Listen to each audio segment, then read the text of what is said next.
Not easy. Yeah. I go to the tree like I'm hunting. Scent control is huge.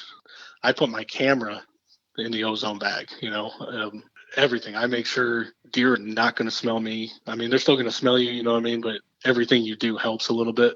Making sure whatever stand we get, the wind's right. I'm always on the apps, like checking the wind direction, checking the barometer, doing everything and going over it with Aaron or Rock or Chuck or James, whoever, making sure we're in the right set, that it's going to work. Because you can't just pop yourself up in any tree and have all that extra scent and everything else and think you're going to kill a deer. Big Buck Registry's Deer Hunting Podcast, episode number 273. J.C. Hall. Open season and on the road.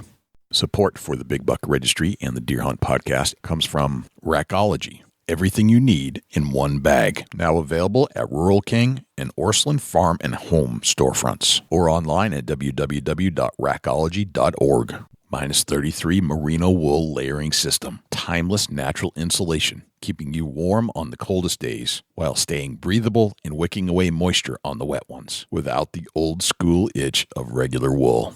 Grizzly Ears, the most advanced engineered wireless earbuds for the outdoors. Covert scouting cameras, remote cameras for hunting, wildlife, and security. Quiet Cat, the all-terrain electric bicycle. Visit quietcat.com. That's QUIETKAT.com and use the discount code BIGBUCK15 to secure 15% off your next Quiet Cat purchase. And Big Buck merch. You can get cool, high-quality Big Buck t-shirts, long-sleeve t-shirts, and hoodies. And show support for this podcast by visiting www.bigbukregistry.com/MERCH.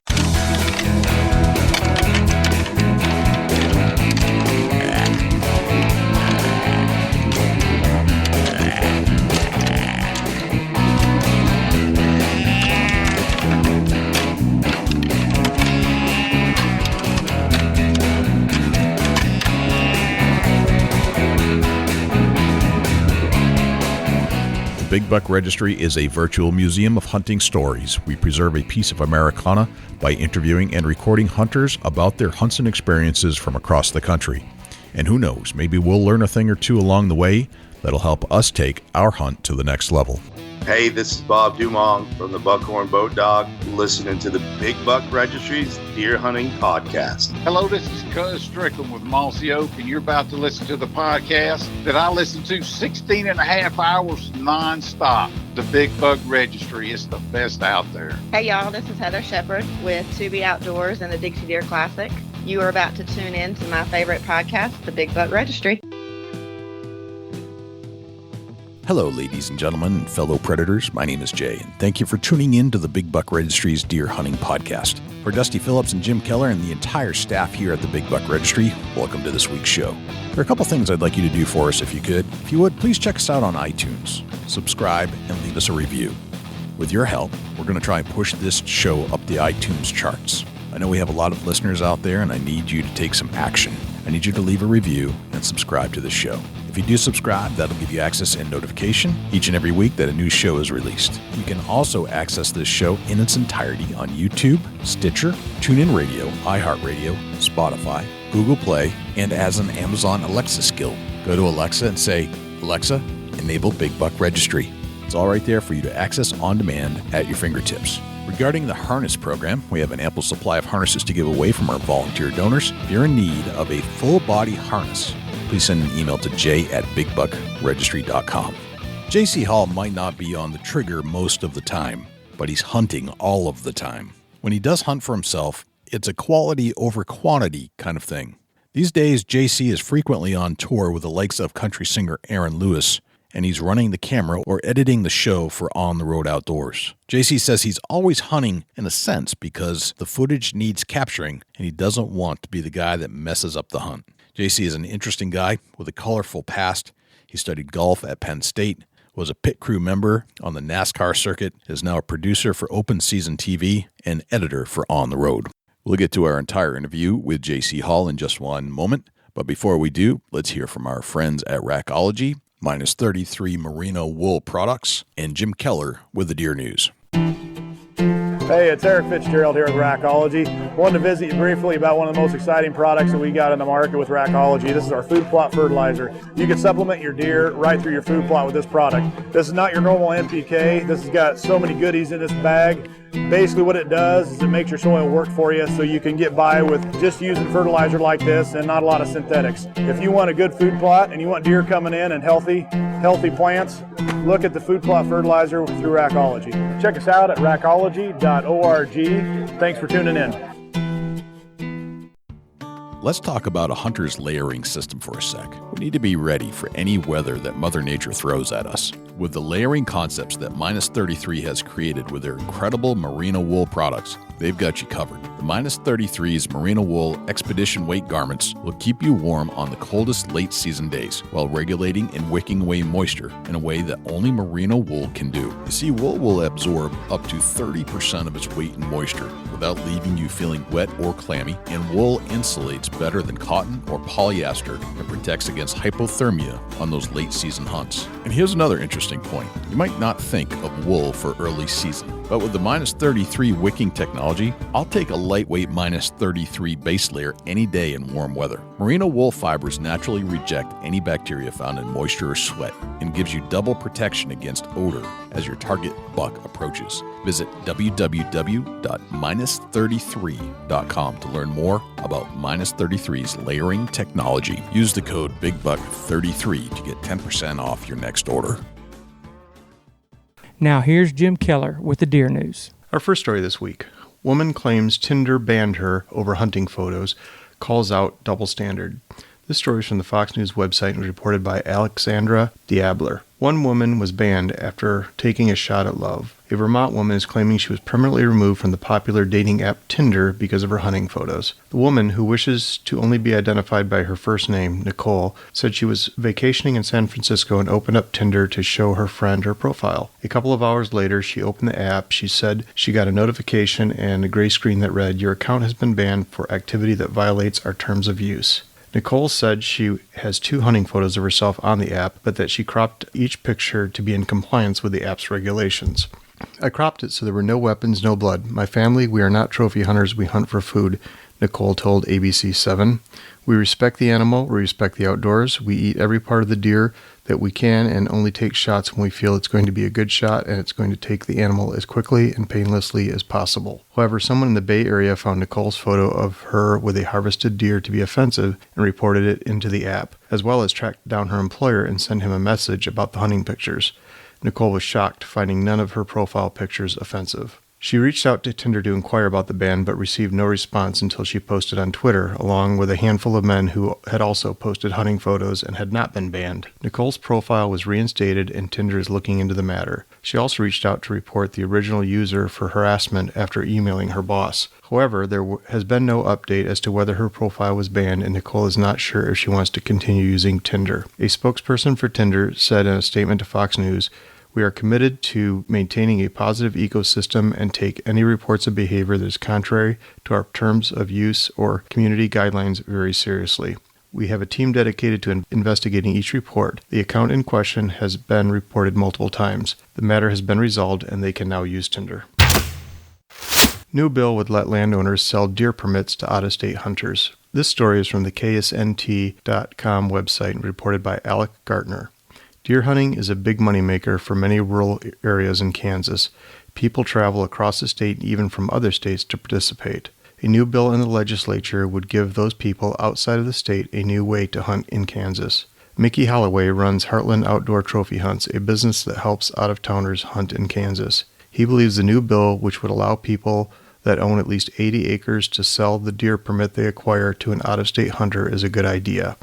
He said the reputation of big bucks in Kansas will always have people wanting to hunt here. Not everyone sees it that way, though. If you start allowing more people to come in and hunt and just hunt those, we're going to lose genetics. We're going to lose that revenue that we're gaining in this state through out-of-state hunters, said State Representative Eric Smith. But Corbett said each person has the option if they want to use the program. The bill would let 1 permit to be sold per landowner. It is planned for a final vote in the House Wednesday, and if passed, will head to the Senate.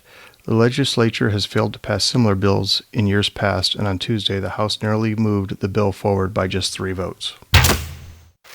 Mississippi deer hunters greeted by bear climbing stand.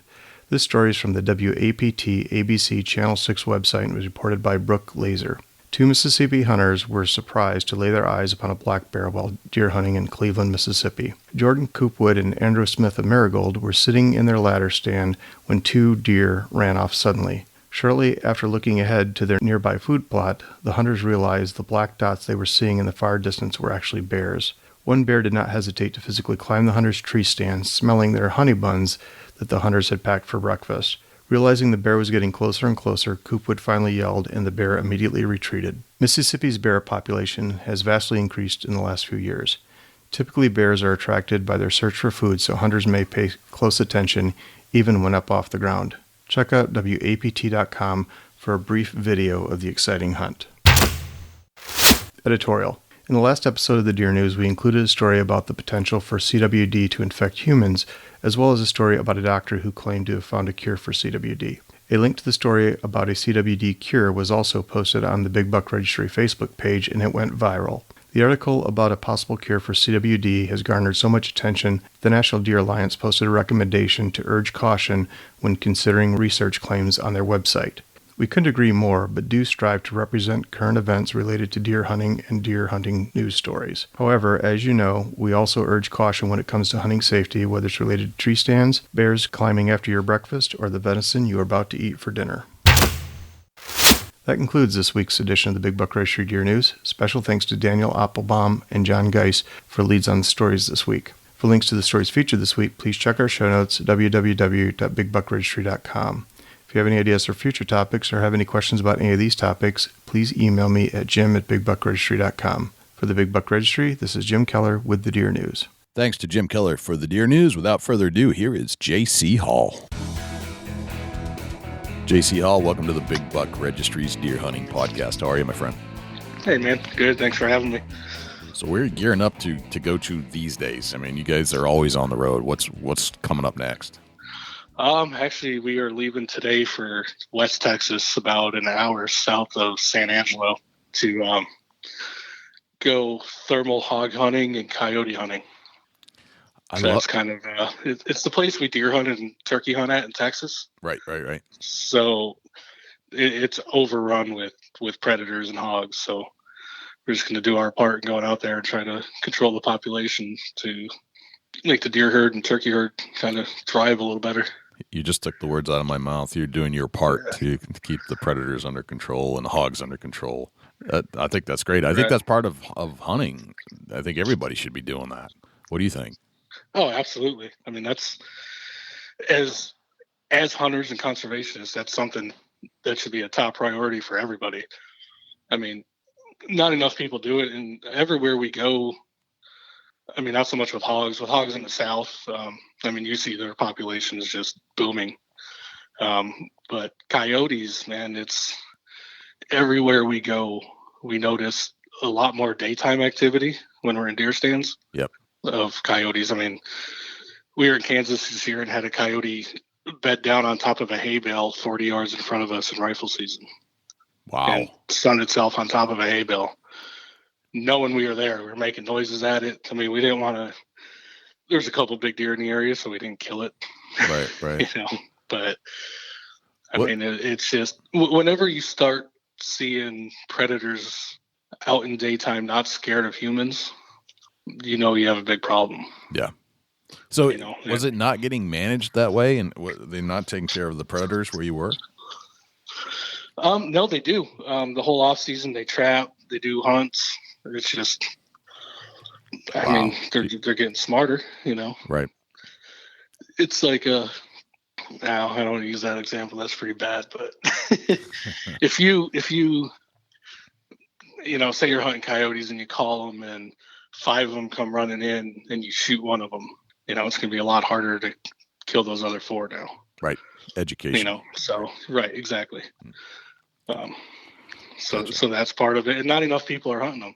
I mean, you're seeing now that they're trying to outlaw the coyote competition hunts where they have like big dog hunts and the most dogs, and these groups are coming in and saying that, I don't know, I don't know what their deal is, but well, to me, it's silly. It's they're silly, shutting it down, right? and I mean, and they're not understanding that the hunters are more conservationists than anybody in these groups. We care about the wildlife more than anybody, and that's why you have to do it. You have to have population control. Right. You can't knock down a coyote population even if you hunted them endlessly. No. You just can't do it. Same with the hogs. There's no solution there other than to maintain. Right. I mean, I watched people poison hogs in the South. Mm-hmm. And in 2 years, there's 1,000 hogs on the property again. Right. There's, like you said, you can maintain it, and that's about all you can do. Yeah. You will not wipe them out. That is impossible. No. So you're part of Open Season TV. You're part of the On the Roads or On the Road Outdoors. Mm-hmm. I'm just going through some of your bio stuff here on Facebook. You studied golf at Penn State. Tell us about that. Yeah, that was my deal, man. That was my dream, was to be a professional golfer. No kidding. And yep, I went to college and played for a year and won money in a professional tournament and lost my amateur status and got kicked out of school. Wow. So whoops. I was 20 years old thinking, that's all right. I'm just here to be a golfer anyways. Right. It turns out I'm really not that good. So that's why I do this now. Guys always tell me that they're no good when they are really good. It's a humble thing. Yeah. It's just because so many people golf now, so there's so many, just thousands and thousands and thousands of people that are so much better than I am. So that's why I say, and a lot of people say I'm really not that good. I mean, I feel like I get shoot par at any course in the country probably, but that's not good enough to really win anything. So, gotcha. So you don't seem too torn up about it. Just get no. I'm having a blast, man. And you won some money. That's pretty good. Yeah. So you're from Pennsylvania originally. Yes, sir. Tell me about your life in Pennsylvania growing up. Pennsylvania, gosh, it's so long ago. Mm-hmm. Well, I could do it with hunting. I started this whole deal, me and my best friend in high school. We used to watch, I'd stay over his house and we'd watch old Dan Fitzgerald videos. Okay. Yeah. Right. So remember, the VCR tapes, if people remember them. I do. I'm old enough. That long ago. For me, that's nothing, but. Right. Yeah. Same here. Right. But we used to watch them all the time. And, one day we're like, man, we could do this stuff. My family had a cabin and close to 2,200 acres, and his family had a cabin not too far away from it with 1,800 acres. And nobody ever bow hunted. Pennsylvania they're known for their rifle season. Schools are off the first Monday and all that. And so we started bow hunting, and we stole our grandparents' big old VHS cameras. Right. And we went up and just started filming ourselves hunting. And it took a couple of years, but finally, we got some kills. And I don't know. There's just something about it where I decided that's what I wanted to do the rest of my life. And the rest is history, I guess. Is Pennsylvania still one of the no hunting on Sunday states? It's actually right now. I don't know if they just voted on it or they're just about to vote on it. But it passed the first deal. I haven't lived there in a while, so I was trying to follow it along on people talk about it on Facebook,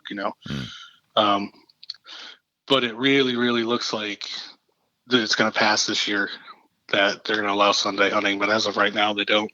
Gotcha. It's one of the few states. What's your opinion on that? Is that a good thing or a bad thing? Man, I mean, I never understood not being able to hunt on Sundays. I mean, I understand some people don't want to hunt on Sundays, and that's fine. But to me, growing up there, I mean, it's Pennsylvania, for the most part, the whole state's a blue collar, working man state. Right. And people work 5 days a week, from 7 a.m. to 5 p.m, and they get to hunt on the weekends. When you only get to hunt 1 day a week, it's not fair to people who work so hard their whole lives to have that other day taken away from them. Right. When every other state you can hunt on Sundays, and people can't even go to hunting camp because they're going to drive 2 hours to camp and turn around and come right back home. I hear that. So I never really understood it. I never understood the point of it. Yeah. I think it has some religious backgrounds, but I hear that the opposition to that up until this potentially will get passed were actually from the farmers themselves. Like, they didn't want hunters to come to them on Sunday to hunt because that's a lot more interaction. Right? They get one day off, and Pennsylvania is a pretty popular state to hunt. It is. There's over 1 million licensed hunters in Pennsylvania. Right. So you get 1 million hunters knocking on the doors to hunt on Sunday, or you shoot one and it goes onto the neighboring property. Now you got to go ask permission to hunt on or recover on that property too. I get it, but if you own your own property, you know what I mean? Or you should be able to hunt when you want to hunt. Right. During the season. Right. Gotcha. But like I said, there's arguments on both sides of it, but there's ways they could still have it and make everybody happy. Yep. Who's your biggest influence growing up deer hunting? Deer hunting? Gosh, dang. It has to be Fitzgerald's and, the Realtree guys with, with the original Monster Book videos, the Primos guys, the Masio guys, all those guys that I used to watch when I was kids when, that's why I wanted to get into this. Yeah. That's what gave me the drive and the passion for it. So I can't single out one individual. It's those core guys that back then it was a handful of people that was doing this. Do you have a mentor? Is there actually an individual that you feel like took you under their wing to teach you about the outdoors and how to go about this? Or are you one of those self-made guys, or you just kind of jumped in? Kind of jumped in. Yeah. I never went to school for it. There's people when I started doing it that told me straight out, and Ernie Caladrelli was one of them from Quaker Boy. Yep. That if I ever want to make a living doing this, I need to learn how to do something else besides hunt or hold a video camera. And that is true, isn't it? So I taught myself how to edit. I was like, well, if I could do everything, it probably could make me more valuable to people. As you kind of dance around this industry for a while, you talk to a lot of people, you realize that the vast majority of the people that you meet that are in the industry, that are at shows, this is not their primary profession. There's usually some other profession that's their primary job. And this is kind of there's very, very few. Even people who own companies within the industry have other jobs and other careers. Right.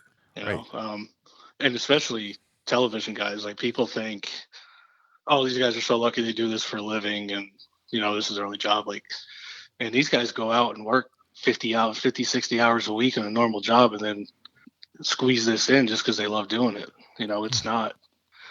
There's very, very, very few that it's their full-time job. Yeah. They're going to do it anyway. So they bring a video camera along and then turn it into some kind of a business, right? So that you basically can create a business out of your hobby, and kind of works that way. Absolutely. And there's so much competition in it now. It's gotten, when I started doing this, there wasn't a lot of people doing it. Like I said, there was DVDs, there was, what was it, TNT Outdoors on Saturday mornings. Sure, yeah, man, I remember that. TNT absolutely. Yeah. That was one of the best. That was like it. There's that. ESPN too was doing stuff. Right. A couple shows. It was Primos and Realtree and Mossy Oak. That was it. Yeah, Cuz Strickland and I talked about this. Right. He was, absolutely. He was one of the main guys early on, and right. Mossy Oak hunting the country. That was like you live for that moment just to see what the heck those guys were doing. Right. Yep. It was that. It was Primos Truth About Hunting. And Monster Bucks. Yep. It was. You kind of settled down and watched those three. Those were the big ones. Right. Yep. And now there's, oh my gosh, it could be thousands. You know, when you look at these digital platforms and YouTube channels, people have YouTube shows, and I mean, and with the networks too, with there being 3 major networks now, there's a lot of hunting shows. There's a lot of competition. There's not a lot of sponsor money out there, you know, which drives, I mean, it costs so much money to do, which, I mean, a lot of people don't understand that either. I mean, you could break it down to what you pay in fuel and airplane tickets, and it's not cheap, you know, and there's not a lot of money out there. So it's tough, man. There's a lot of competition. Yeah. And there's the barrier of entry has gotten so small. Like with the advent of YouTube and Facebook and social media, you can go shoot your video. It may not be a great video, might not be very well edited, but let's face it, none of those are, no matter what genre you're in, right? They're not well edited. They're just the jump cuts constantly, and that's what all, you know, a lot of this viewership, that's kind of where all the kids are right now. Right. And to me, that's what separates them. Like, I don't know, we still get negative comments, you know what I mean, with people watching it, and you got to look at it. It's television, and television has to be entertaining. And if it's not entertaining, people aren't going to watch it. Right. So to me, that's what separates, you know, the level of shows and the quality. Yeah. If you sit down at your TV and you don't look away and you don't pick up your phone, and the 30-minute show goes by and you're like, oh, wow, it's over already, that was awesome, then that's successful. Right. You know, if you're 2 minutes into it and you're like, oh, gosh, dude's been whispering for 2 minutes, I don't even know what's going on. Right. It's, you know, it's got to be entertaining. It's got to be pleasing to the eye. It's got to be funny. People's true personalities got to show out, and, you know, be realistic. None of us are actors. We're just hunters. So yeah. I mean, you're an actor in a sense, but you're not acting. You're just being yourself. Right. This is kind of a tough question, because, you know, we've gotten in some serious arguments about the direction of outdoor television, and where television is not where it once was, and that the money's kind of drying up, and that people are looking to these social media influencers. And I mean, what's your answer to that? Where does outdoor television go from here? Are you starting to look at other ways to get your content out compared to, I mean, DVDs, that was one method for a while, but yeah, they don't even exist anymore. They don't exist now. It's all streaming. I swear, I woke up one day and it was all gone. You know, and I'm like, God, I'm getting old. I got to figure out. Yeah. Kind of got to figure it out all over again. Right. But streaming's big and digital. But with that, all the networks have those platforms available too. You know what I mean? So if you're a network television show, you're getting that streaming, you're getting digital, you know. Well, it's funny you say that, because for the first time I've seen them start to catch up. Like, they were the one, they're still the wire plugging into your house, right? Right. If you're watching any kind of television or streaming, they still got to plug into your house and give you the feed, unless you're on some kind of digital platform, or a digital satellite platform. Right. To me, television's always going to be there. I don't think it's going away. I think people get caught up in technology a lot. You know, like, oh, this is going all digital. This is all it's going to be, and TV's not going to exist. And I have a really, really hard time believing that, because, I mean, I'm not old. I'm 41, but I tried Sling TV and Roku and all that stuff, and it drove me crazy. I went back to DirecTV, in a week. Yeah. But that demographic from 35 on up, for the most part, is sitting down and watching TV. So I don't think that's going anywhere. I think it's just, it goes up and down, you know. Obviously, digital's being a huge platform, but I think it's just going to be a blending of both. And to be successful, you got to be everywhere, right? I mean, you got to be in people's eyes the whole time. So if the younger generation is all digital and streaming, you need to be there too. But you still need to be on those television networks as well. You know, JC, I think that is a really good perspective. That's probably the first time I've heard somebody say that with some very good clarity. Because you're right, and I don't know if I realized it, but yeah, TV is not what it once was. That's for sure. I mean, I think we all agree on that.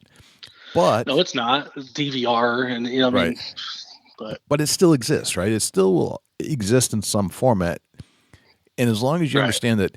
If you look at the big pie, right? Maybe that traditional cable TV is not as big as where. Maybe you don't want to put all your marbles over there anymore. Maybe you divide it up because you got to go where, as you said, go everywhere. Everywhere that people are consuming this thing, you got to be. Absolutely. And for your partner's perspective too, sponsors, you got to be constantly on social media. That. I'm still figuring that out. Right.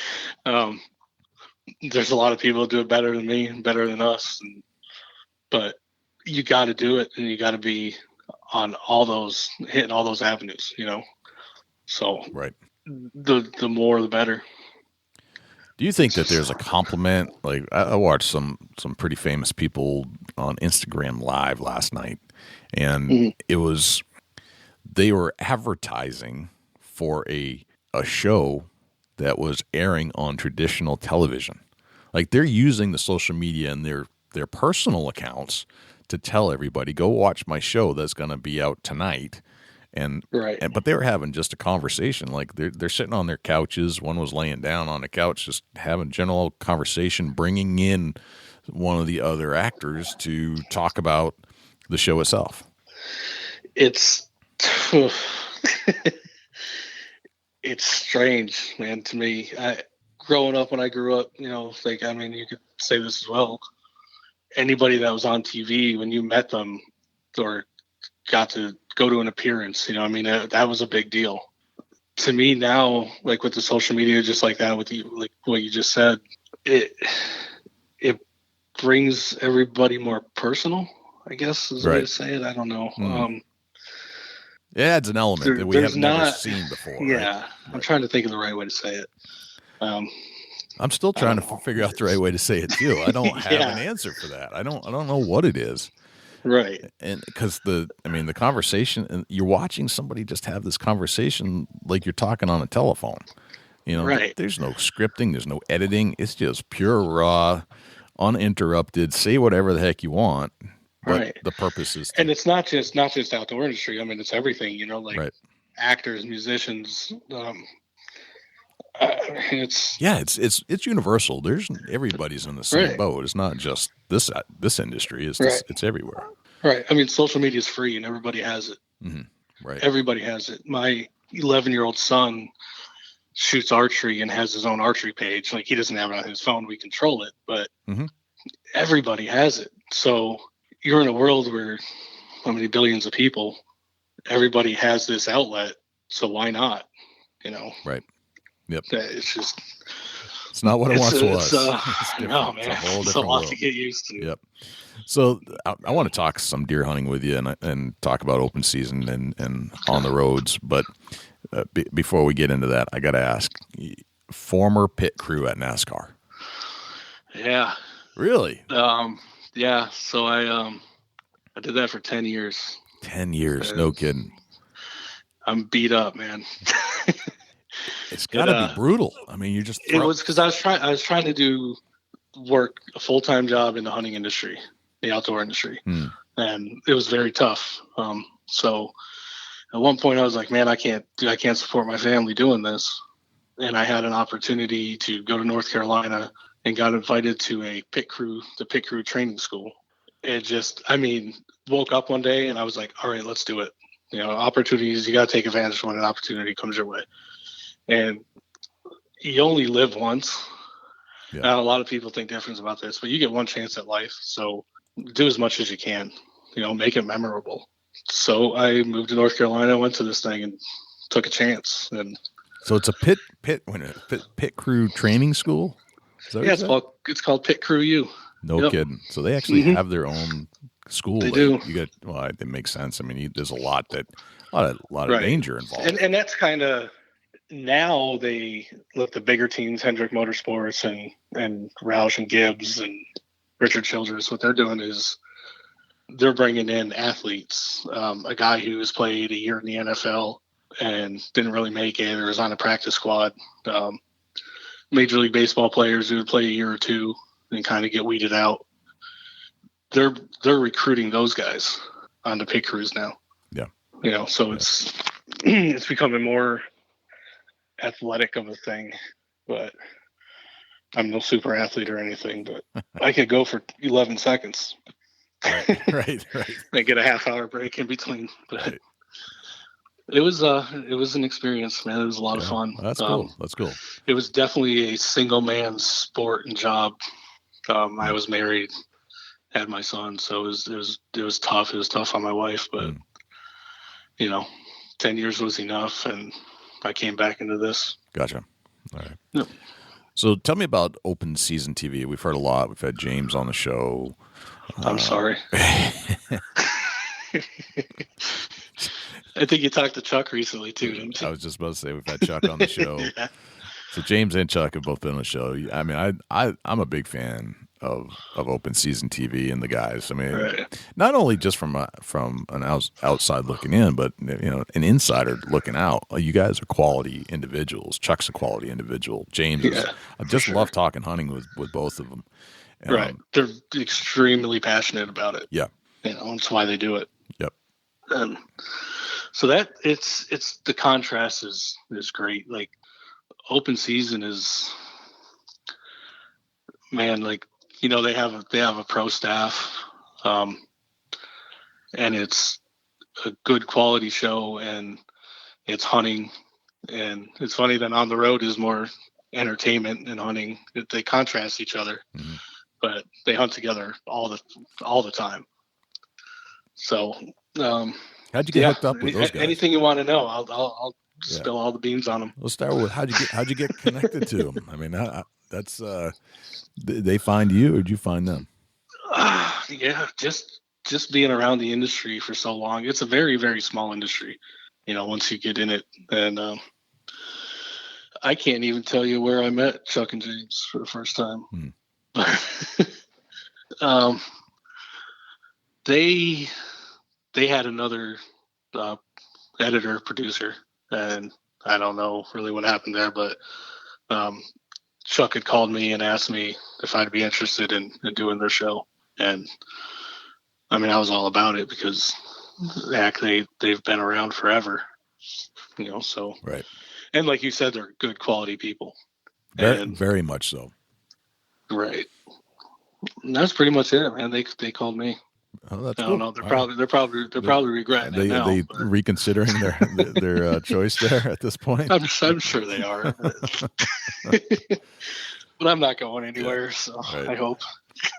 So you're an editor on that show, which, as you said, you had to develop editing skills, and that's how you're making some profession run out of this. Right. But you've also taken on this producer role with On the Road Outdoors, and right. That's with Rock Bordelon and Aaron Lewis. Right. So how does that come together from open season? Is that part of that, or is that how are they separate? Rock and Chuck are very, very good friends, and they hunt together a lot. They have leases together all over the country. So they're not the same show, or, you know what I mean? They're not partners together or anything like that. Gotcha. They're together a lot hunting.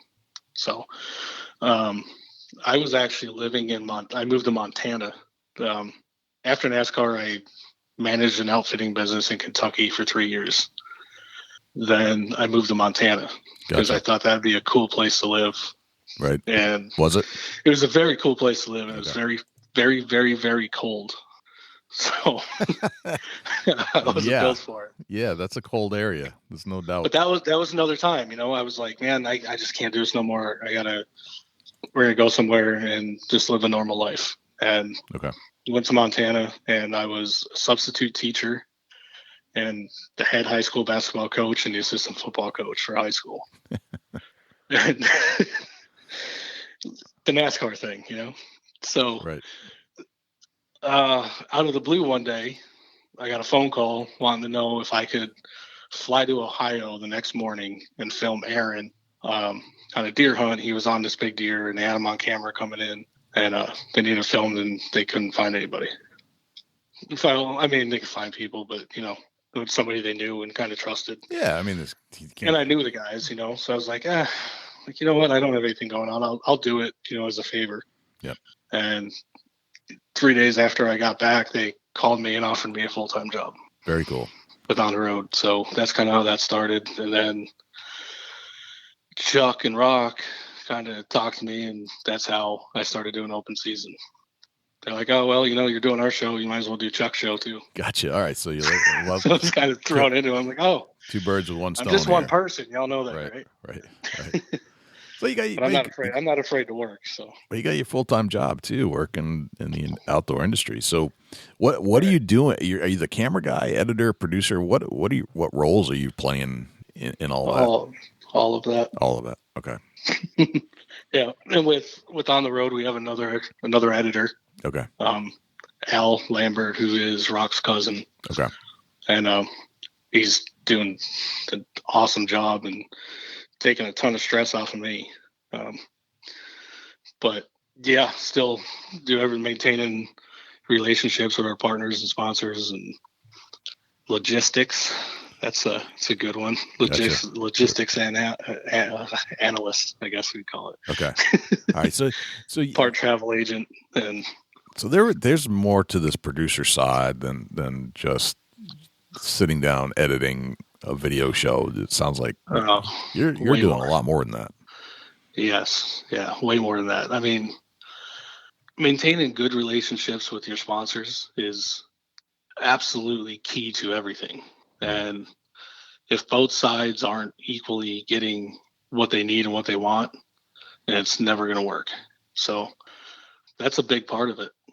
How do you go into that conversation? Like, I'm sure a lot of people are asking this, going to listen to this and they'll say, okay, well, how do you maintain that? And do you set the stage in the beginning? How do you let each other know what to expect? It's all about expectations, I would imagine. Yeah, it is. And you got to put all that out up front, and then you got to maintain it. Like, just being available is key. Like, you know, at least a couple times a week, making a phone call and, you know, seeing how they're doing. Is there anything else we could do, you know, to do a better job at representing them, you know, and then just taking what they say and what they want to get out of it and making it happen.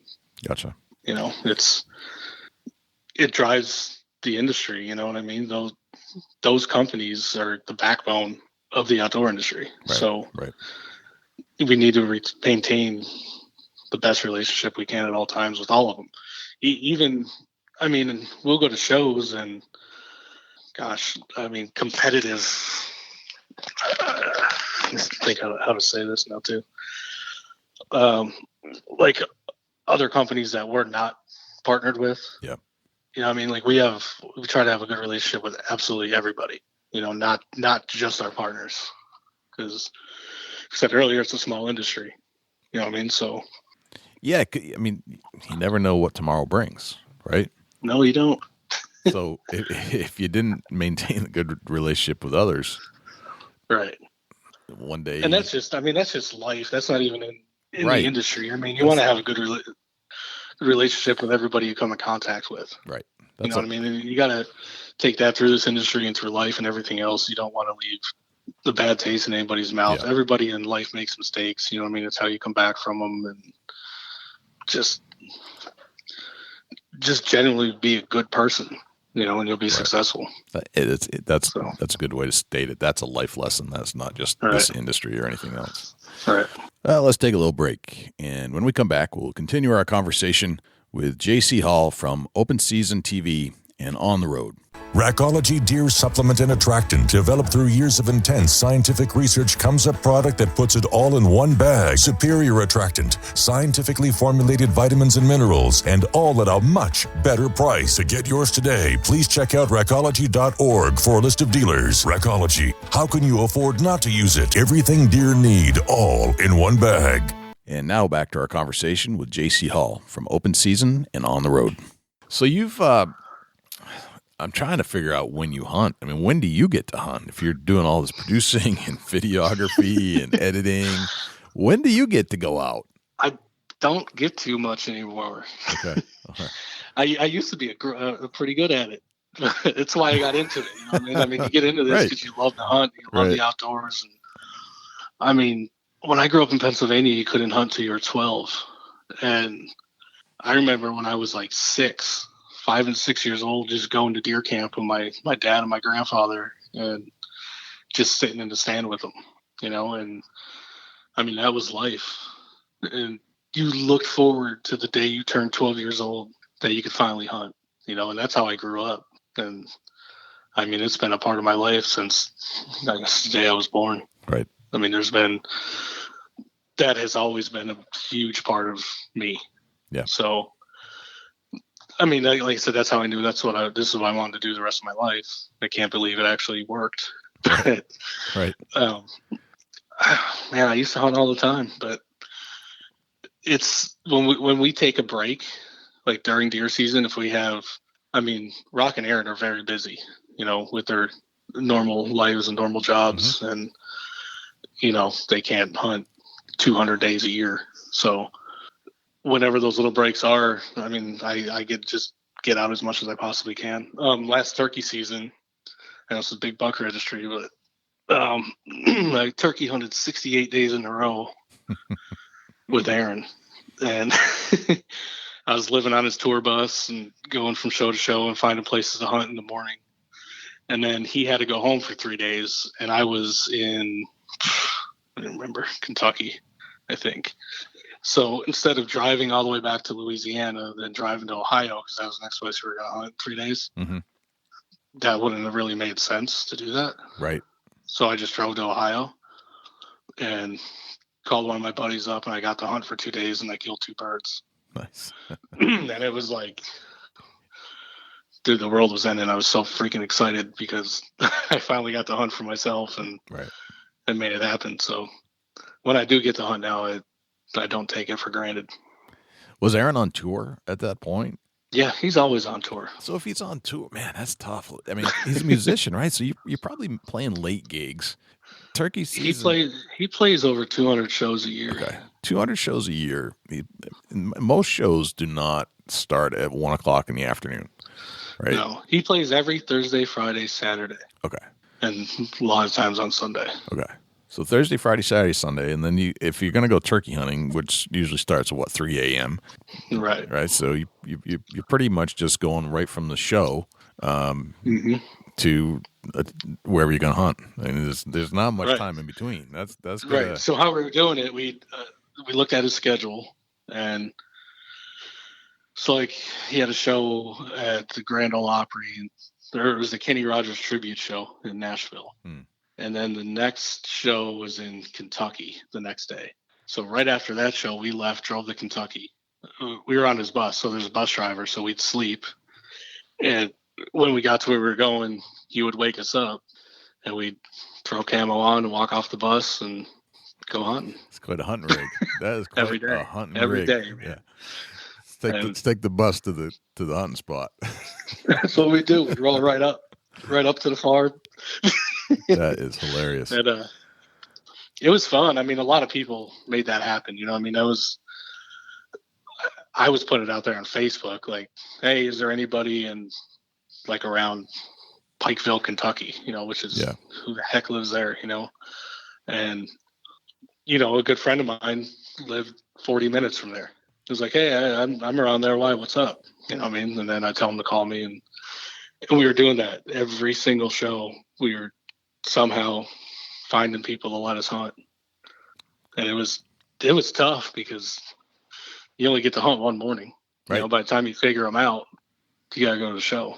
Yeah. So right, you're not going to. We didn't kill a ton of them, but we killed enough of them to make it a lot of fun. Yeah, you got to. So, you're right. You can't figure the birds out, and they do have habits and patterns. So you got to figure that out. You know, but right, and I mean, and we do it in deer season too.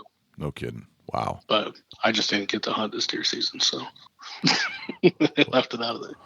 Let's dig into some of your knowledge of deer hunting. Even though you don't get to do a lot of it these days, you must have to give them some. Direction. I don't get to pull the trigger. Right. I don't pull the bow back, but I'm still hunting, man. If you're in that tree with a camera, you better be a hunter and know exactly what's going on and what deer are doing and their behavior and everything else. Because if not, you're going to be the one that messes it up. And I swore to myself, I am never, ever going to be the guy that messes up a deer of a lifetime for somebody. So what? Because I don't know what I'm doing, What are you putting yourself through to make sure that if you're the guy carrying the camera, that you're not the one messing up the set? Because, I mean, it's hard enough with one hunter. How do you do it with two and coordinate all that stuff? It's not easy. No doubt. Let's get into some of the details. Like, how do you? I go to the tree like I'm hunting. I mean, right. Scent control is huge. I mean, I put my camera in the ozone bag. Yeah. Everything. I make sure deer are not going to smell me. I mean, they're still going to smell you. You know what I mean? But everything you do helps a little bit. And making sure whatever stand we get, the wind's right. I'm always on the apps, like checking the wind direction, checking the barometer, doing everything and going over it with Aaron or Rock or Chuck or James, whoever, making sure we're in the right set. Yeah. That it's going to work, because you can't just pop yourself up in any tree and have all that extra scent and everything else and think you're going to kill a deer. Right. So you actually put your camera in the ozone. I do. Does that affect the camera at all? It hasn't broke it yet. Wow. Because, I mean, ozone is a pretty damaging molecule, right? It's not the most friendly thing in the world. It attacks everying. No, that's why it's good for scent, because it just grabs everything that's close. So if you get any loose particles, I mean, I don't know what the long-term effects of setting a camera in an ozone environment is like, but you got to think that it's not the best place for it. It's better than when you blow ozone in your face. Right. Right. So scent control. That's number one for you guys. How do you maintain scent control? Like, is it just ozone, or you like washing clothes too? If you're everything, washing clothes. I mean, every step of scent control, from brushing your teeth with the toothpaste, that kills you. I mean, 90% of human odor comes from your mouth. Right. So. I've heard that a bunch. Don't take that into account. They just walk out and spray your clothes down and call it a day and hop in a tree. It's, and nothing's 100%. You know what I mean? So everything you do, you're just trying to up the odds a little bit. So the more you could do, obviously the better. Let's talk about this 90% human odor comes from the mouth. I mean, yes, I've heard this a million times, and I'm pretty conscious about it. But I think if 90% of the odor comes from your mouth, then shouldn't we focus 90% of our effort on the mouth? Right. Yeah, that's what I'm saying. I mean, and they have gum and they have toothpaste that kills those odors, but I don't see a lot of people using them. And to me, that seems like we're focused on the very, other 10%, right? I mean, think about it. Everything's covered up. I mean, you have layers upon layers upon layers on your body. Mm-hmm. Your mouth, your face, your head are exposed. Where does that study come from? Or I don't know if it is a study or if it's just something that a rumor. Yeah, I mean, it's just something I've always heard, Yeah. But then you think of it, that's what's exposed. Mm-hmm. So and maybe that's how they mean it, is when you're layered up, 90% of the odor a deer's going to smell is coming from your mouth. And what's weird is you can't really smell. Whatever it is, I know I'm going to do everything I can to try and block that out. So. And what's weird is you can't really smell your breath real well, right? Maybe if you ate something that's different, but right. I don't eat onions. Like, I refuse to eat onions because onions have a strong smell to me. Okay. So I won't eat onions because I think the deer smell the onions. Like, I get kind of insane with it. Onions. Okay. All right. But garlic is another one. Yeah, garlic's a big one. Whether that makes a difference, I don't know. I mean, but it doesn't hurt. Yeah. So I killed some big deer toothpaste the only thing so you avoid certain foods, but is toothpaste like the only thing other than avoiding certain foods that you use to like neutralize? There's a couple of companies that make a gum. Okay. And a mouth spray. Okay. That to me is essential in having it in your backpack. So do you have everybody chewing gum and spraying mouthwash into your mouth? I do. Yeah, I make sure of it. Wow. Sitting in a tree, I'm like, here, take this. They're like, I don't want that. I'm like, you want to kill a deer? Like, that's must make for some interesting audio when you're trying to cut in a comment there. Right? Sure. I mean, you learn how to talk through it. See, these are all the little things that you just don't think about, right? Right. The guys are chewing gum so they can keep their scent control down, and then you have to have a little comment that's whispered, and you got to learn how to shove the gum to the side of your mouth so that you don't capture the chewing on camera. It's the little things. It's the little things. These are the things that people don't appreciate. Right. They think everybody's just entitled and gets to hunt all these spots where there's giant deer and they're in a 30-acre fence. And gosh dang, man. I mean, we only have 30 minutes, 21 minutes and 30 seconds of actual in-show airtime on a television show. Right. We got to break a whole season down into that. Of course, it's going to look like we hunted for 2 days and killed a giant. You know what I mean? Like, that's all the time we have. I mean, you do the best to try and bring across the whole season, but man, there's a lot more time and effort and everything else put into it than that. So if you're on the bus and you're trying to deer hunt, we talked about the turkey hunt and stuff. I think you can wheel in and out of there without necessarily doing a ton of scouting, but you need to know the birds there. How do you handle the scouting? I mean, scouting's so important. It is. Summer. Turkey season, dude, we use turkey season to scout deer. Gotcha. I mean, everything's bare. I mean, you hunt early turkey season, everything's died off. You could see trails like nothing, man. I mean, bedding areas where deer are going to, kicking out of. I mean, we're taking all that in account. I make notes on the notes in my phone, what I'm seeing on the properties when we're turkey hunting. So I know in deer season where to be concentrated on and hanging stands. And I mean, then we go in the summertime, always running trail cameras, and just always taking that information and just trying to figure it out.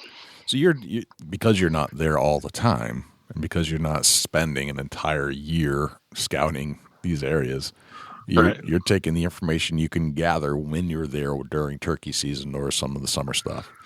Right. Are you guys hunting like food plots or anything like that? Or are you just going off of trail information and bedding zones? No, we have food plots. That's what we'll do. We'll and like one of our biggest leases is in Indiana with Chuck, and we spend I don't know, the whole summer planting food plots on our leases. I mean, we have leases in a few different states, and then there's some states we hunt with outfitters, but we're very involved. We try to be involved in what's going on. Okay.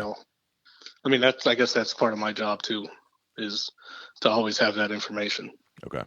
And in the summertime to be going and doing everything I can to help manage that property.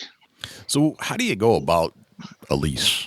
I mean, some of us, me in particular, that's kind of a foreign concept because I'm so used to hunting the wide open lands with traditional colonial use laws in New England. Not needing to really lease a lot of stuff. New England's tough, man. It's tough hunting, man. I mean, that's where Aaron's from. I know. He's tough. Massachusetts or Vermont or something like that? Yeah, he's originally from Vermont and lives in Massachusetts now. Okay. Western Mass. Yeah. I mean, it's tough up here for deer hunting in particular. The laws are tough. I mean, they make it a lot more difficult than it should be. Yeah. But with the leases, I mean, we just, through people we know, will find out the property's available. Okay. So I'll go up, say it's in, I don't know, Iowa. So I'll go up to Iowa, and I mean, not just me, we all do. We'll walk the property, look at it. If we decide to lease it, we'll lease it. And then, like you said, we don't live in Iowa. So we run cell phone trail cameras, to get as much information as we can. We go up turkey hunt it. We go into summer, plant food plots, hang stands, on what we figured out in turkey season with trails and points. Like the Midwest, you always hunt a lot of points. So like when a piece of woods jots out and another on the other side of the field, another piece of woods jots out, those deer always like to cross from point to point. Right. Shortest distance. Shortest distance across the field. Yep. Yeah, that makes sense. So I always look for them, and that's the first place I hang a set. Okay. Just going off just years of hunting in those kind of areas. That always seems a big buck's going to concentrate on them. That's a good point. I mean, if you look at these fingers crossing egg, you got to think that that the intrinsically whitetails, and I don't know, not so much muleys, I don't think, but whitetails will always try to stick to cover. If you've observed whitetails for as long as you and I have, one thing that you notice is that they love cover. They will stick to cover for all travel routes. They do not like being out in the open and exposed. Mm-hmm. They will to eat, but they're still on guard, and travel routes will stay in cover as long as possible until it's they have to. That's why they enter a food source at last light. They're out of there at first light. Mm-hmm. You gotta hunt, and then people say staging areas. You know what I mean? Just like you said, those staging areas aren't wide open. You're hunting a spot with some cover just inside the wood line, off of a food source, because those mature bucks aren't walking out in that field in daylight. Right. It's just they will in the rut. You know what I mean? There's does out there, but that's about it. Yeah. Fortunately, we don't get to hunt just the rut, so we got to learn how to hunt them every single time of year. Yeah. How do you pick your outfitters? Word of mouth, people. Okay. Meet them at shows. Like I said, I was a manager at an outfitting business for 3 years, so I met a lot of other outfitters through that. Yeah. And just, I don't know. We don't like to go with people that we don't know at all, or people we know haven't hunted with, or we want to make sure they're legit. There's a lot of outfitters now. It's almost like the television industry. Everybody wants to be an outfitter, right? So that's tough. Dude, we've gone places where it's been a disaster. So you live and learn. Yeah. Gotcha. But which is that's why we try and lease our own land, to manage our own deer, and we know exactly what's going on, and we know that somebody wasn't sitting in that stand smoking for a week before we got there, or whatever. Yeah, because you can't control that stuff with an outfitter, right? No, absolutely not, and you can't blame the outfitter. They're trying to make money too. Trying to make a living. They gotta have people in there. So yeah. Right. Yeah. It's no blame, but it still doesn't make you a more effective hunter, because there are some things that you're aware of that you are trying to avoid. Absolutely. Like that. They're little things. Right. Any kind of contamination affects the deer. Yeah. It's some sort of way. You may not even know it. You may think that doesn't affect them at all, but it does, man. Once you change a deer's pattern, it's over. The best way to kill a mature buck is for that deer to never know he's being hunted. Once the deer knows he's being hunted, it's over. You may be able to kill him with a rifle because you see him moving through a thicket or something, but for the most part, to consistently kill mature deer, they cannot know they're being hunted. Yep. They're not dumb animals. As a creature, a game creature, right? They're game animals. Right. They're not predators. They're constantly learning how to flight. They're not fighting. They're flighting. Right. They're in survival mode. Survival mode. They are constantly trying to figure out how do I survive. And the minute that something isn't the same, they're done. You're gonna they'll change their pattern. Things as simple as where you put your steps on a tree when you hang a stand. Mm.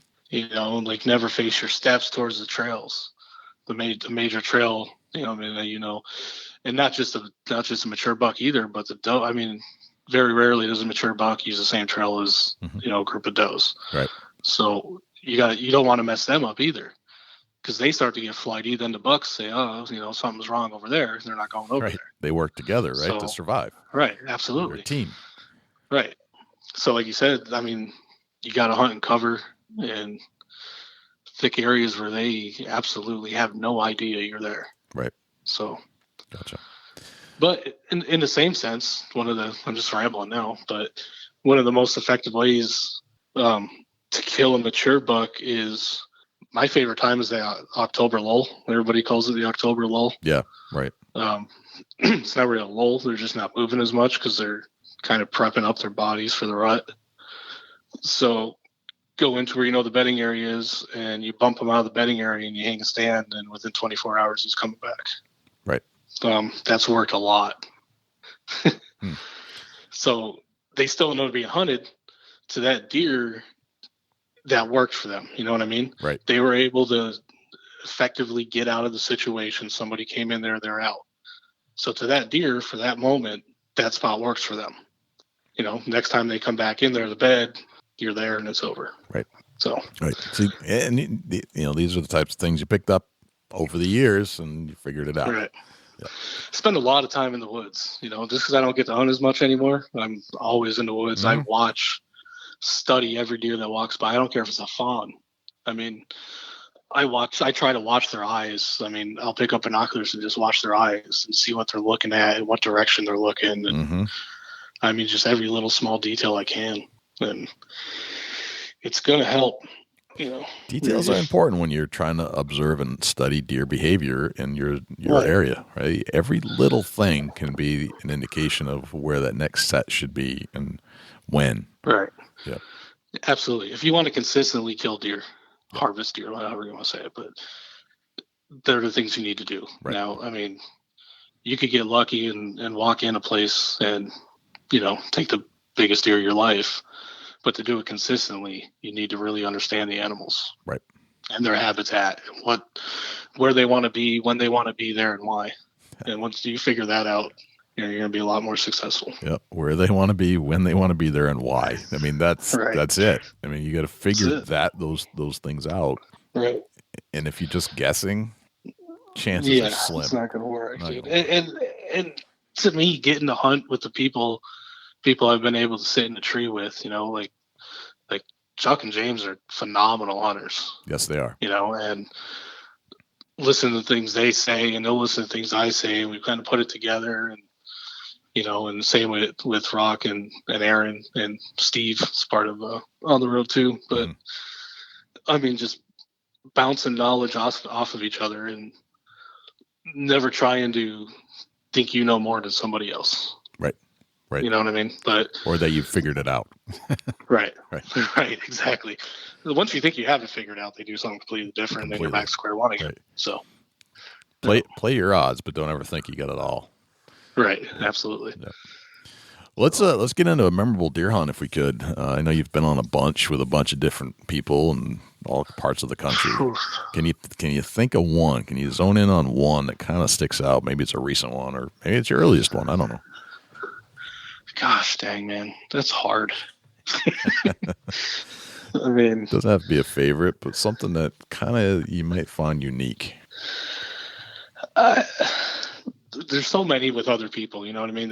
Hunts I've filmed or hunts that I guided. I mean, hunts I've guided with kids and killing their first deer, or even with, I'll tell you what, the ones that are even better than that were like the 70-year-old men who have hunted their whole life and never seen a deer bigger than 100 inches. Right.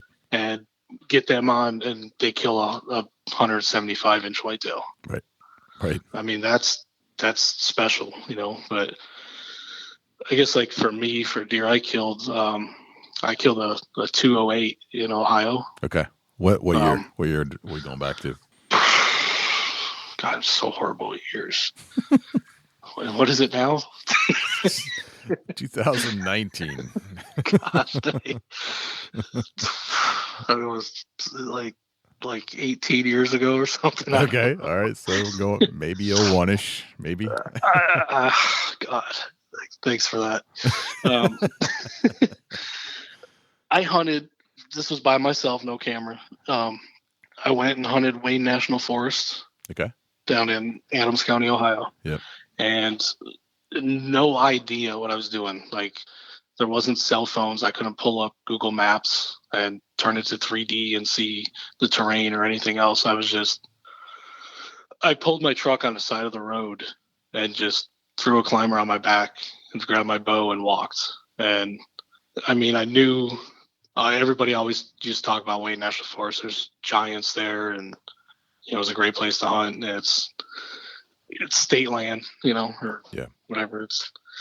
So I walked, I don't know, close to 2 miles, because growing up in Pennsylvania, you learn when you hunt state game lands that you have to go a minimal of a mile in the woods to get into the deer.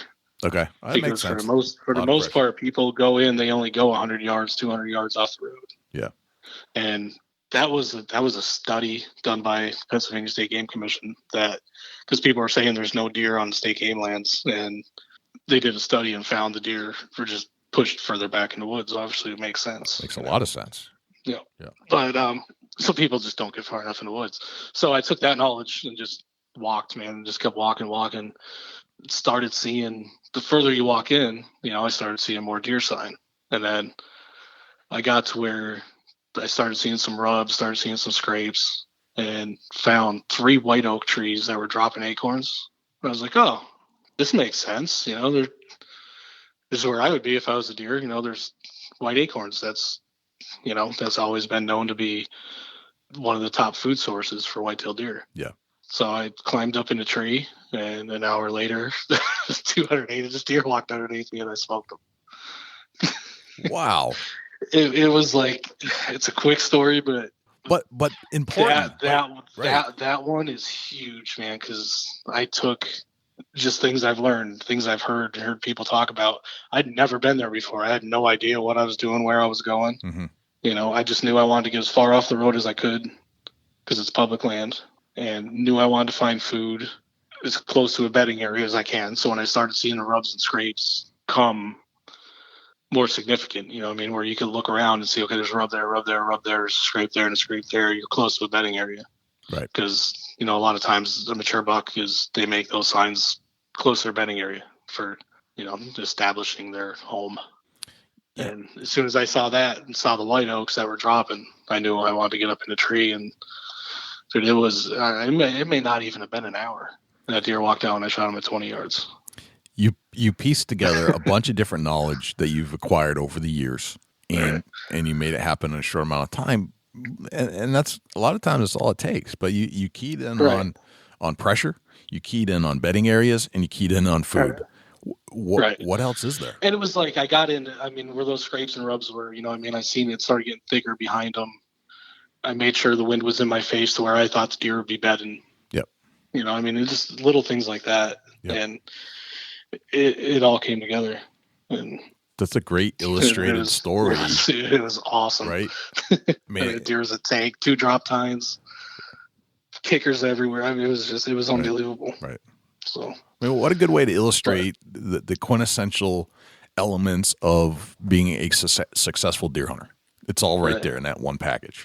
Perfect. Well said. Thanks, man. Never really thought of it like that. Right. All right. It's almost like you don't even think of it anymore. You hunt nature, so much, right, and you learn so much.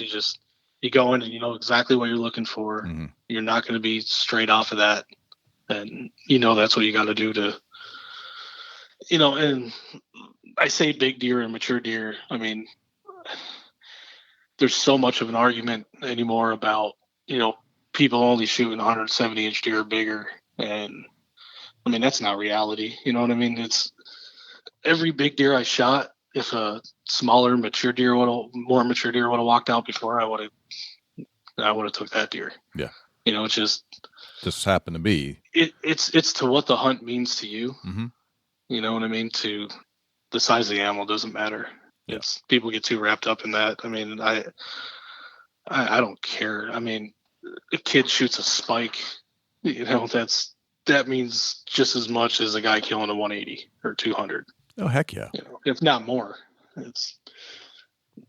Size means absolutely nothing. All we try to do is hunt mature deer. Right. Right. 4.5, 5.5 and older. Yeah. Yep. I like the mature aspect. Right. But the meaningful hunt, I think, is more important than that. Right. Yeah. Definitely. Okay. Yeah. And I mean, you said a memorable hunt. I mean, obviously my son's first year was 1,000 times more important than that one I just told you about. But, right. Things like that you just never forget them. Right. But the one you picked as it's a good illustrated point for all hunters to hear of 4 elements that you were keying in on, and it worked. Right. Yep. It doesn't always work. I mean, it just happened to work that time. Right. Yeah. That's the other thing. It doesn't always work that way, but it happened to work that one time. You can't get down when it doesn't work out. Right. You got to keep at it. Eventually it's going to. Mm-hmm. If you stay true to everything you know and all the knowledge you have and everything you've picked up, it's going to work. It's just, I mean, deer, they're going to do what they're going to do, mm-hmm. Yep. There's a variable there that you can't control. Right. Absolutely. Right. I always explain it to people like a dog. Like if you have a dog that, is in the house, you watch your dog. I watch my dogs. Like, there's no rhyme or reason to what they do. They want to lay down and take a nap. They lay down and take a nap. They want to get up and run around. They get up and run around. Right. There's no real pattern, but that's their home. Right. You know what I mean? So right. You can draw when you find out what a deer, I know what they like to do, so like I know my dogs. So if you could take that in with a deer's an animal. So it's a dog. It's a crazy way to look at it, but not so crazy. But to me, it makes sense, and it's worked, man. I mean, you just figure them out, man. You got to think like you believe they think, and like you said, they're just trying to survive. Yep. Just doing their thing. So, all right, let me hit you with 10 rapid fire questions here, and these are not like. I've heard about these. This is just opinions. They're not anything other than that. It's just to try to get to know you a little bit better. All right. What's your number one hunting tip of all time? Wind. Okay. We all have these things. Just like one word answers, as quick as I can. Whatever comes to your head. This is. There's no right or wrong answer here. Okay. We all have these things that we sometimes hate hunting without. If we don't have it, we feel a little naked in the woods. What's that one thing for you? Rangefinder. Very common answer. I'm with you. No, is it? It is. Well, I think about it. I mean, I got my bow, but how far away are they? Like, let's use some technology here to really zone that in. Right. Yep. No, that makes sense. What's your biggest pet peeve in life? In life? Oh, gosh. Oh, wow. There's so many. You hit me with a tough one. Tardiness. Oh, look, that's a good one. Yep. So how old are you today? 41. 41. What would you tell the 20-year-old JC Hall, knowing what you know today?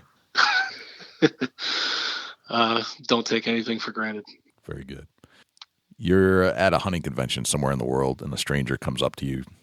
You strike up a conversation. They ask you what you do for a living. What do you tell them these days? I'm an outdoor television producer. Very cool. What did you have for breakfast this morning? A banana. Love it. You can have your own billboard on the side of a highway, completely blank canvas. You can advertise, say anything you want. What would it say? What are you doing? ? Exclamation point. I like that. That's a new one. I haven't heard that one yet. Good. If I say the word, it goes throughout a lot of things. It sure does. It sure going does. on in the world right now. If I say the word successful to you, who's the first person that pops into your head and why? My mother. That's a good one. We get dads a lot, but mom, that's unique. That's good though. I like it. What's a typical day in your life look like? Oh gosh, I wake up, go to the gym. Mm-hmm. This is recent. Right. It's a big thing. We're trying not to die early. Right. I get it. Then come back to the office and open my computer up on what project I'm working on and start working, looking at my emails, phone calls, back to editing, phone calls, back to editing. I usually forget about lunch. Right. It's pretty much it, man. It's a lot of office most of the time, unless it's hunting season. Gotcha. And then I'm still doing the same thing, but in the woods. Okay. So my last question applies to deer season. And when you do get to hunt, or maybe when you're just hunting with somebody else, what's a typical deer hunting day in your life look like? Long. Early to rise, late to bed. It's 3 a.m. Mm-hmm. Get up, have coffee, have a very, very light breakfast, and then put your time in. Yep. It's a lot of long days, a lot of aggravation, a lot of confusion, and then hopefully one day it all comes together to excitement and pays off. But overall, any day you get to spend in the woods is better than anything else. Right. Except for spending time with your family. So, like I said, what you said about a 20-year-old kid, what do I tell him? Just never take anything for granted. That's what I always try to do when we are hunting somewhere, is never take for granted where I'm at and what I'm doing. Yep. And being blessed enough to be paid for it. So that is awesome.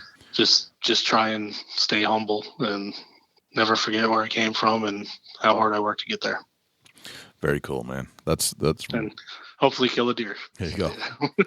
That's just a bonus at the end. Right. Throw that in there on top of that. No, that's great advice, and I appreciate you kind of. But it's honestly, when I'm in a tree, that's the things I'm thinking of. Yep. In the downtime, when kind of deer movement stops, slows down, and you have time to reflect. Mm-hmm. I mean, that's why a lot of people hunt. It's quiet. You have time to reflect on things like that. Yep. And if you're not, that's really what you should be doing. Yep. That makes a lot of sense.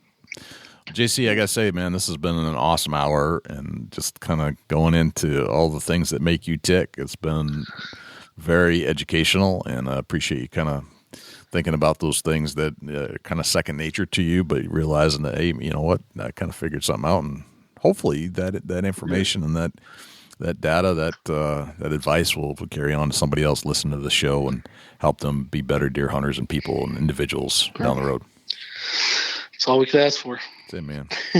But man, I really, really appreciate you having me. I'm honored and humbled that you even asked me. So I appreciate it. Awesome, man.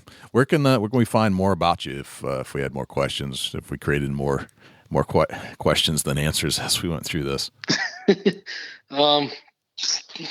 Back to social media. On social media. There you go. But that's where I'm most available, I guess. Okay. And On the Road has a page, and so does Open Season. So through any of those channels, and then I'll throw a plug that watch Open Season on Pursuit and On the Road on Sportsman's Channel and Outdoor Channel this year. Very cool. I'll check that out, as I'm sure other people will too. And JC, I can't thank you enough for coming on the show. Spend a little bit of time with us. Yeah. Hopefully we can do it again sometime. Thanks to JC for joining us on the Big Buck Registry Deer Hunting Podcast. It's a challenge, I think, when you're on the road and you're trying to film for all these guys that have a deer hunting television show. You still got to be a good hunter. You still have to be able to get up in the tree stand and definitely not mess up their hunts. And I don't know, maybe it takes even more skill than trying to set up those guys for their hunt and not moving the camera too much or all that stuff. So I think JC is a pretty darn good hunter. I wish he had a little bit more time to hunt, but I certainly understand where he's at. And we definitely appreciate the production stuff he's doing with Open Season and On the Road with Aaron Lewis and Rock Bordelone and James Blankenbeckler over at Open Season and Chuck Paddock. As you know, we're big fans of all that stuff, and keep up the good work, JC. We appreciate it. Dusty, where can we find you when you're not hanging out here in the studios with me? Shoot me an email, dusty@bigbuckregistry.com. You can look me up on Instagram and Twitter @ChasingAntler, Facebook.com/Chubby Tines Outdoors. Jay, where can the people reach out to you when you're not on the mic? Likewise, you can shoot me an email, jay@bigbuckregistry.com, and you can visit us on Facebook, facebook.com/bigbuckregistry. We're also on Twitter, which is twitter.com/bigbuckregistry. We're also on Instagram, instagram.com/bigbuckregistry, and YouTube, which is youtube.com/bigbuckregistry. On YouTube, you can listen to all of our podcasts in their entirety. far as videos are concerned. It's a boring video, but the audio content is there, so you can actually listen to our podcast. You can also listen to all of our live shows that we've done on Thursday nights when we do them, and we've gone back and re-interviewed a lot of our previous guests we had on the show just to put a face to a voice. Let's put it that way. You can always listen to our show on other places as well, not just YouTube. We're found on Stitcher, TuneIn Radio, iHeartRadio, Spotify, Google Play, and as an Amazon Alexa skill. Go to Alexa and say, Alexa, enable Big Buck Registry.